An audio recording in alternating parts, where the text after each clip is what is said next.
Over the last 25 years, I've had the privilege of interviewing and highlighting some truly interesting people. Everyone who is anyone, both the famous and the infamous, from presidents and their first ladies to kings and queens, movie stars and pop stars, captains of industry, heads of state, sports personalities, innovative entrepreneurs, and some pretty fascinating everyday people. Today, I'm proud to introduce you to Dr. Allan Gold, a nationally certified school psychologist who is dedicated to breaking the stigma around discussing mental health. Dr. Gold, it is such a pleasure to speak to you today, especially in light of the changes that have occurred in our nation during this global pandemic around the area of mental health and young people in particular. If you don't mind, I'd love to talk about your history. How did you first become a district psychologist for the Reed Union School District? Well, that's a question I love to answer because the story is a very interesting one and it's a rather ironic one. So I originally was going to be a math professor. I went to the University of California at Berkeley in the 60s and got a bachelor's degree in math and I was in a PhD program in statistics. And being in Berkeley in the 60s, I was very anti-Vietnam War. It turned out that in 1968, after I had just finished my first year of graduate school, that was the end of my chance to continue school. My class was the first that had 1 year of deferment, but then I had to do something. I had to either go to Canada, go to jail, get drafted and possibly killed, or enlist in the Army Reserve, which is what I did on April Fool's Day of 1969. Ironic. How ironic, yes. And I enlisted in a hospital unit in San Francisco. And my choice for training was nurse or psychology social work specialist. I had no idea that the Army even had people like that. So the following year, I was trained in San Antonio, and I actually really liked the training. But then when I came home, I ended up working at Blue Shield Health Insurance. Because of my statistics, I was going to be an actuary. But the following year, in 1971, when you're in the reserves, you have to do summer camp for 2 weeks every year. And I was on the plane home from Fort Lewis, Washington, and talking to a relatively new guy in my unit. And he was in a counseling and school psychology program at Stanford. And I said, that sounds interesting because I've always been interested in education. So long story short, and I had never had a psychology course in school. I quit my job. I went back to do a bachelor's degree in psychology, applied for school psychology program at Berkeley, was accepted and finished my PhD in 1978, and the rest is history. It sounds very purposeful. We make plans and then God laughs at us and puts his plan right back in place. Okay. Yes. Yeah. And for me, it's so ironic because the last thing I wanted to do was be in the Army. And here, if it hadn't been for that, I might not have had this career. Absolutely. And sir, I'm curious, because of the specific area of work you do, what are the unique challenges you face as a psychologist in education as compared to one, say, in private practice? Now, that's a very interesting question. Because I am part of a system, several of the challenges are kind of practical or bureaucratic. For example, for special education, there are excuse me, quite a few laws about assessing students, and there's time limits, and sometimes because vacations count, or the days that we might be absent count as time. We have 60 days to complete assessments, and sometimes they take a really long time. There are also regulations that every area of suspected disability has to be assessed. So it can be pretty burdensome to do that. So there are those time constraints that private practitioners don't have. Another one is that because I work for a public school system, I really don't have much control over uh, how much work is requested of me. The usual stress and challenge for my job is not necessarily the actual activities, but it's sort of too much to do and not enough time to do it. I can Um, imagine, Dr. Gold, though, that the global pandemic has just really added to it exponentially. Yes, absolutely. I've been dealing with families whose children, often children with attention deficit disorder, really can't handle, staring at a screen for 5 or 6 hours. Right. And parents are trying to be parents, and they're trying to work themselves and trying to be teachers. And it's been that so that's been really challenging. But the pleasure I get from working in a system um, far outweighs what I think about private practice. So I really enjoy working with teachers with a wide range of kids, not just kids who need, have serious mental health issues, working with a lot of parents, working with administrators. So that gives me a lot of pleasure, and the socializing that comes from being part of a school system. So, again, we go back to the practical. How would you counsel a student who approaches you with a problem? Okay. Um, of course, different kids have different problems, but my usual strategy is to be a good listener and a good questioner. So try to ask questions to clarify um, with what the problem is. So often kids will approach me with social or friendship problems.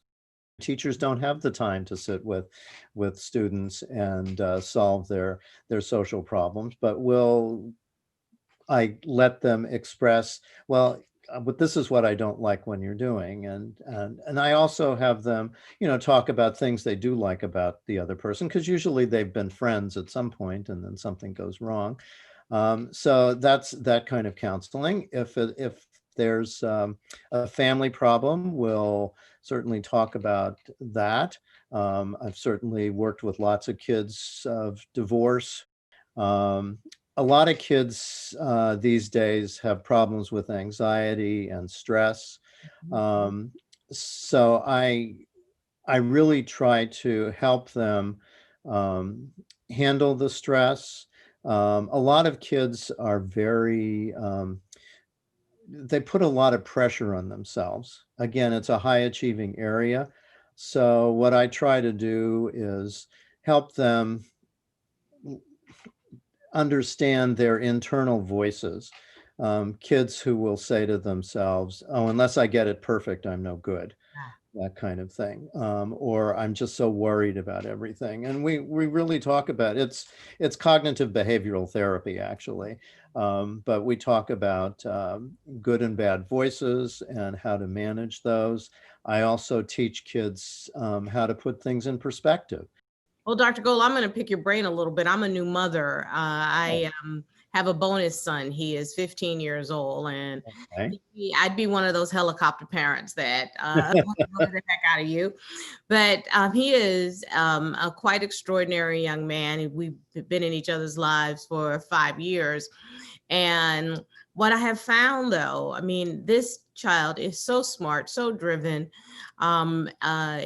He can do at home learning. He and I, even though we are not connected by blood, we are independent workers. We can work alone without getting bored or feeling isolated. But one thing I have found with Jake and with his friends, they face a lot more stress right now as young people. I mean, as a 15-year-old girl, I think the worst thing I had stress about was what I was going to wear on a Friday night, Yes. or would my girlfriend and I be wearing the same thing because we were going to go to Great Adventure that weekend. But these young people nowadays, it is if there are adult shouldered problems, right, that they carry around with them all the time. Am I misperceiving this, or is this something that's actually occurring, sir? It's absolutely occurring. Yeah, no, and it's a real challenge to deal with. Kids need, like I said, sometimes they'll put this pressure on themselves. And particularly with the whole COVID thing, these are young people who haven't had the experience that we've had of age, where we know that bad things do end. Your observation is absolutely right. I mean, I've seen when people ask me how is my job different than it was 40 years ago, I'll say increase of anxiety and stress. I didn't see that back in the 70s and 80s, even in the I 90s. also think that parents, we have to not treat our children as if they're mini adults. They don't have to shoulder the same issues that we shoulder. We don't have to overshare everything that's Right, going on, because as you just so beautifully pointed out, they don't have the advantage of maturity and age to right. know that at some point things will get better. The sun always comes up. Yes, And so putting the pressures that adults have, with the mortgage and the rent and the electric bill and whether or not you're going to be evicted, they don't have to know every single aspect of it. I agree. Yes. Sometimes they just need to be kids, you know what I mean? Just I know exactly what you mean. be Yes. kids. I have enjoyed our conversation so much. What's the one thing that you'd like the viewer of this video feature to walk away with in our last moments together? Okay.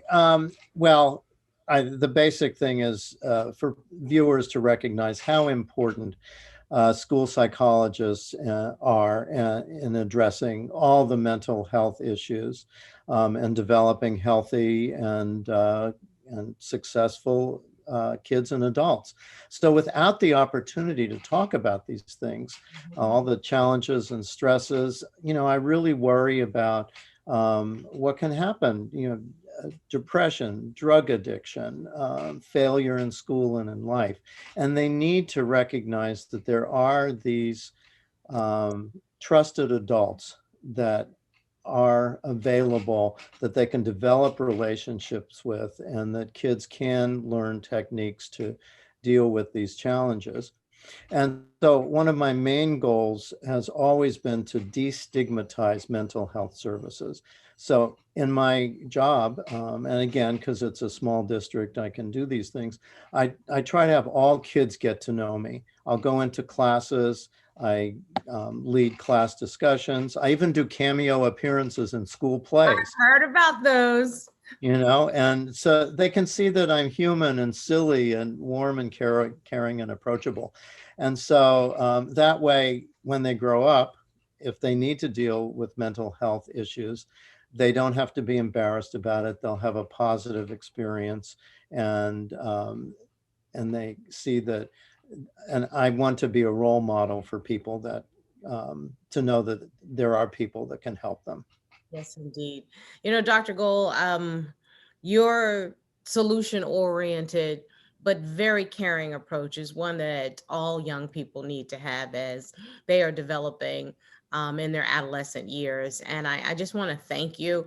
As a parent, I know that having someone who cares about my child in that way just contributes to his village so that he can become the man that we all want him to be. And one of my very favorite quotes happens to come from one of my very favorite actresses, Glenn Close. And when it comes to mental health, she said, what mental health needs is more sunlight, more candor, more unashamed conversation. And I think she summarized it just absolutely beautifully. Yes, I love that. Yes.